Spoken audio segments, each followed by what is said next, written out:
सभी को नमस्कार। मैं राकेश कुमार शर्मा, सहायक आचार्य हिंदी, राजकीय महाविद्यालय बहरोड, अलवर, राजस्थान। आप सबका अपने YouTube चैनल पर एक बार पुनः स्वागत करता हूं। हम ध्रुव स्वामिनी के तृतीय अंक की जो व्याख्या भाग की एक श्रृंखला है उसमें आगे बढ़ रहे हैं और ये अब अंतिम चरण में है, अंतिम पड़ाव में है। और आज हम जानेंगे कि शिखर स्वामी, पुरोहित, चंद्रगुप्त और रामगुप्त के प्रसंगों के द्वारा उनका चरित्र किस तरह से सामने निखर कर आता है कि कौन किस तरह का व्यक्ति है और वर्तमान समाज उनसे किस तरह से शिक्षा ग्रहण कर सकता है। तो अब शिखर स्वामी कहते हैं उस समय कि कुमार, इस कलह को मिटाने के लिए हम लोगों को परिषद का निर्णय माननीय होना चाहिए, मानने योग्य होना चाहिए। इसलिए परिषद का आह्वान करो। मुझे आपके आधिपत्य से कोई विरोध नहीं कि आप, ठीक है, आपने आधिपत्य किया है उसको स्वीकार किया जाएगा। आपने जो जीत की है, सकराज को हराया है आपने, तो ठीक है, आपने यहाँ अपने अधिकारों की स्थापना की है तो हमारा कोई विरोध नहीं है। किंतु जो काम विधान के अनुकूल ही होना चाहिए, सारे काम जो विधि और विधान है उसी के अनुकूल होने चाहिए। मैं कुल वृद्धों और सामंतों को जो यहाँ उपस्थित हैं लिवा लाने जाता हूँ। शिखर स्वामी कहता है कि मैं यहाँ पर के जो वृद्ध जन हैं इस कुल के और जो सामंत हैं उन सबको यहाँ पे बुला लेता हूँ और उसके बाद जो परिषद निर्णय करेगी वो निर्णय सर्वसम्मति से हम मान लेंगे। सैनिक लोग और भी मंच ले आते हैं, बैठने की जगह वहाँ कर देते हैं और सामंत कुमार अपने खड्गों को खींचकर चंद्रगुप्त के पीछे खड़े हो जाते हैं। जो सामंत कुमार थे, जो ध्रुव स्वामिनी के साथ बहस कर रहे थे, जो रामगुप्त के बारे में बुरा भला कह रहे थे कि रामगुप्त बहुत ही गलत तरीके से निरीह जो शक हैं उनको मरवा रहा है, इसलिए वो सामंत कुमार अब चंद्रगुप्त के पीछे खड़े हो जाते हैं खड्ग तान के कि हमारा अगला राजा चंद्रगुप्त ही है, इसकी रक्षा हमें अभी से करनी है। ध्रुव स्वामिनी और चंद्रगुप्त परस्पर एक दूसरे को देखते हुए खड़े रहते हैं। परिषद के साथ रामगुप्त का प्रवेश। सब लोग मंच पर बैठते हैं, मंच पर बैठ जाते हैं सब लोग और आसन ग्रहण करते हैं। पुरोहित कहता है, कुमार आसन ग्रहण कीजिए। चंद्रगुप्त, मैं अभियुक्त हूँ, मैं तो अभियुक्त हूँ, जिस पर मुकदमा चलेगा, इसलिए मैं क्यों बैठूं? अभियुक्त को बैठना थोड़ी चाहिए। शिखर स्वामी, बीती हुई बातों को भूल जाने में ही भलाई है, इसलिए भाई भाई की तरह गले से लगकर गुप्त कुल का गौरव बढ़ाइए। ज़्यादा बातें पीछे की करने से दिक्कत हो सकती है, इसलिए भाई भाई को गले लगाते हुए गुप्त कुल का जो गौरव है उसको बढ़ाते रहिए। गुप्त काल की जो अब किरकिर हुई है उसको किसी भी तरह से ठीक कर दीजिए। चंद्रगुप्त, अमात्य, तुम गौरव किसको कहते हो? वह है कहीं गौरव, अब तो कहीं गौरव है ही नहीं। पूरा जो गुप्त काल है वो एक तरह से पतनोन्मुख है, बिल्कुल। रोग जर्जर शरीर पर अलंकारों की सजावट, मलिनता और कलुष की ढेरी पर बाहरी कुमकुम केसर का लेप गौरव नहीं बढ़ाता। बहुत सुंदर चंद पंक्तियाँ कही हैं चंद्रगुप्त ने कि जो रोग जर्जर, रोग से पीड़ित, एकदम जर्जर शरीर पर अलंकारों आभूषणों की सजावट, मलिनता और कलुष की ढेरी पर बाहरी कुमकुम का केसर लेप गौरव नहीं बढ़ाता। यानी वह शरीर जो रोगी है, जिसमें बहुत सारे रोग हैं, मलिन है और उसमें कलुषता की ढेरी है, वो उसमें बहुत सारा कलुष भरा हुआ है, उस पर यदि हम अलंकारों की सजावट कर देते हैं और कुमकुम केसर का लेप भी कर देते हैं तो भी वो गौरव से नहीं बढ़ता है, वो शरीर ही शुद्ध नहीं होता है।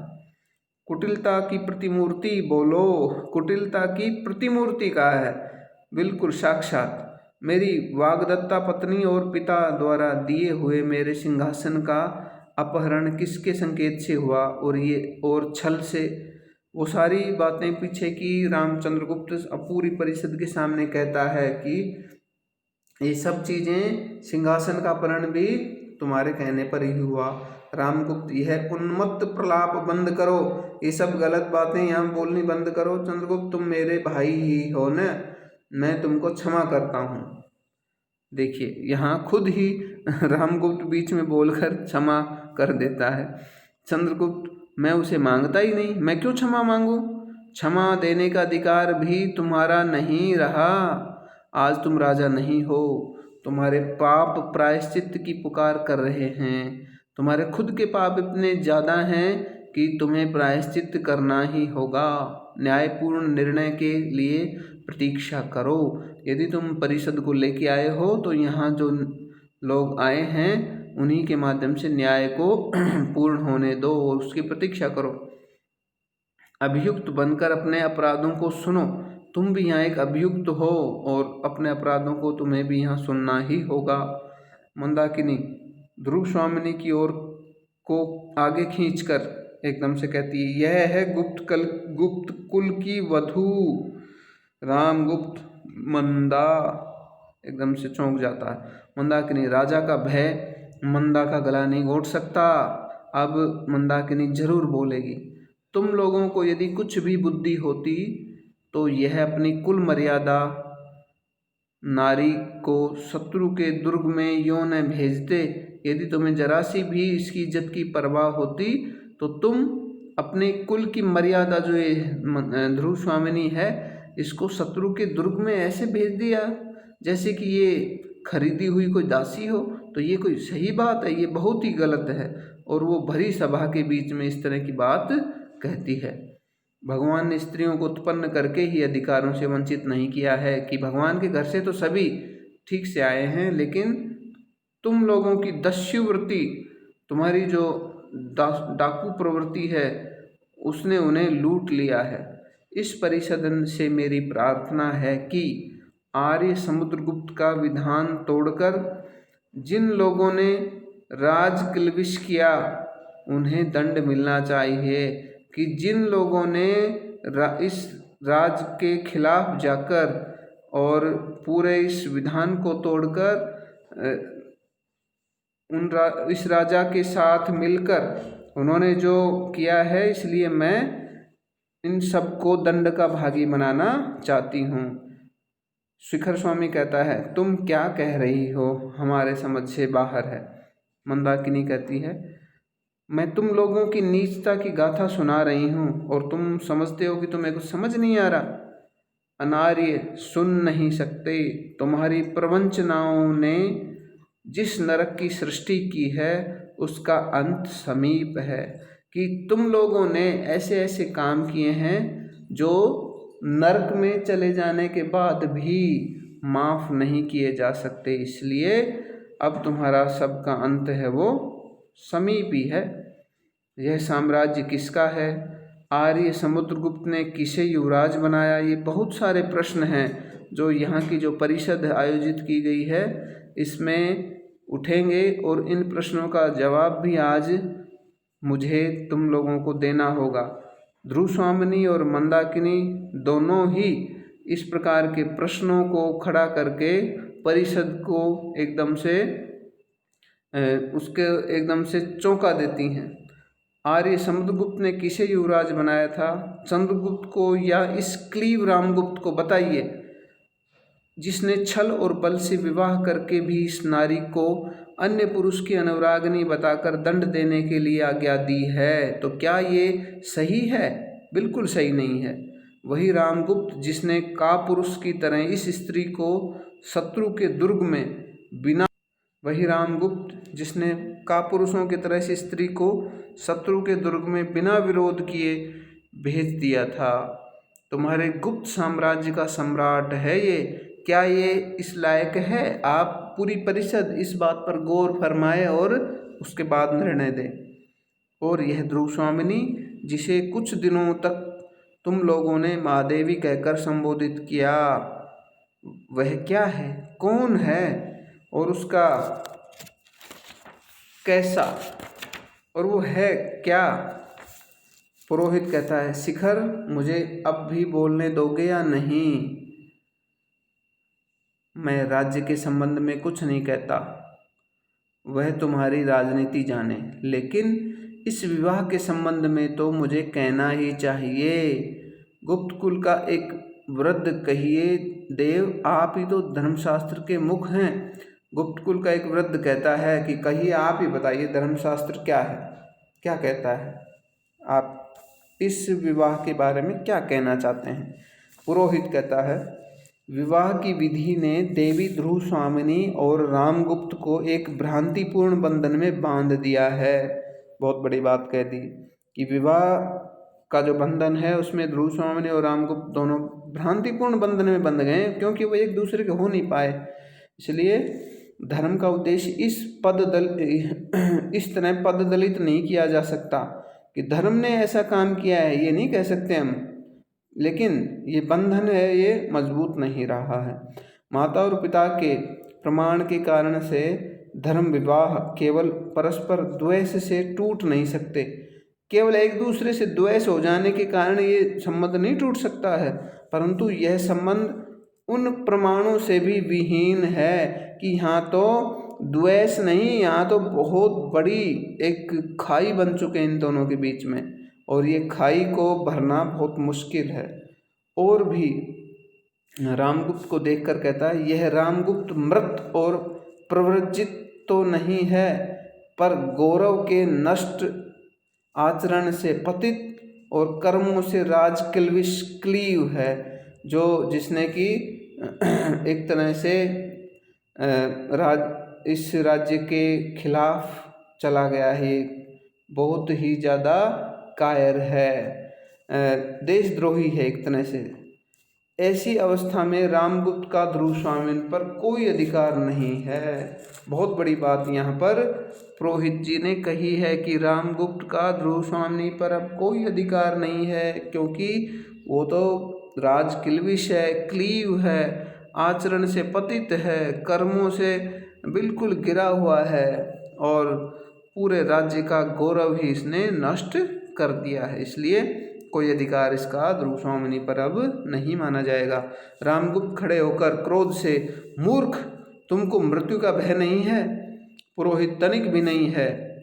ब्राह्मण केवल धर्म से भयभीत है, ब्राह्मण केवल धर्म से डरता है और किसी से नहीं। अन्य किसी भी शक्ति को वह तुच्छ समझता है।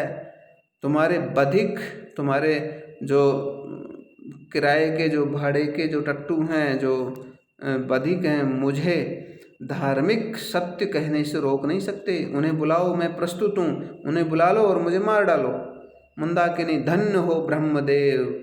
शिखर स्वामी, किंतु निर्भीक पुरोहित, तुम क्लीव शब्द का प्रयोग कर रहे हो, कि तुम डरपोक शब्द का प्रयोग कर रहे हो, जो ठीक नहीं है। पुरोहित हंसकर, राजनीतिक दस्यु, इस राजनीति के शत्रु, तुम शास्त्रार्थ न करो।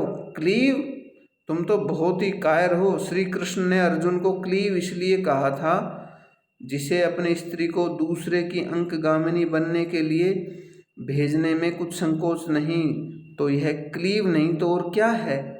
जो अपनी पत्नी को, ब्याही हुई पत्नी को ही दूसरे को सौंप दे और बिल्कुल संकोच ना करे, तो उससे ज़्यादा कायर इस दुनिया में कोई हो नहीं सकता। मैं स्पष्ट कहता हूँ कि धर्मशास्त्र रामगुप्त से ध्रुव स्वामिनी के मोक्ष की आज्ञा देता है। बहुत बढ़िया यहाँ पर जो फैसला सुनाया है पुरोहित ने, क्या कि धर्मशास्त्र है वो रामगुप्त से ध्रुव स्वामिनी के मोक्ष की आज्ञा देता है, कि ध्रुव स्वामिनी अब यहाँ से आज़ाद हुई, उसे मोक्ष प्राप्त हुआ, अर्थात इसके चंगुल से वो आज़ाद है।